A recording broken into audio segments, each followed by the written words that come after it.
আজি আমাৰ BTCত general budget 2026-27 প্ৰথম দিন আৰু আজি BTCৰ সন্মানীয় শ্ৰী ভাগ্ৰামা মহিলাৰী ডাঙৰীয়া বাজেট দাখিল কৰিছে আৰু বিতংভাৱে এই বাজেটৰ ওপৰত অহাকালি জেনেৰেল ডিছকাশ্যন আছে, আমি তাত অংশগ্ৰহণ কৰিম।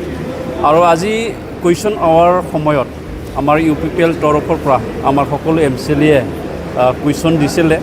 তাৰে ভিতৰত আমি দেখিলোঁ হাউচত সৰ্বমুঠ 5টা কুৱেশ্যনৰ বিষয়ত আলোচনা কৰা হ'ল। আমি বহুত বিষয়ত প্ৰশ্ন উত্থাপন কৰিছিলোঁ আৰু আশা ৰাখিছোঁ বাকী কুৱেশ্যনবিলাক অহা কাইলৈ হ'ব। আৰু আজি আমি হাউচৰ যোগেদি এটা কথা গম পালোঁ, যিহেতু BTC অঞ্চলৰ ৰাইজ তথা শিক্ষাবিদসকলে এটা কথাক লৈ পেলাই ভয় কৰি আছিলে যে অসম চৰকাৰৰ পৰা এটা নটিচ আহিছে, যি নটিচৰ দ্বাৰা 30 ষ্টুডেণ্টৰ কম সংখ্যক থকা স্কুলবিলাকক ওচৰে পাজৰে LP স্কুলত মাৰ্জ আপ কৰা হ'ব বা ME স্কুলত এমালগেশ্যন কৰা হ'ব, এনেকুৱা এটা নটিচ দেখিছিলোঁ। আৰু ইয়াৰ ওপৰত আমি হাউচত এডুকেশ্যন কম হৈছে।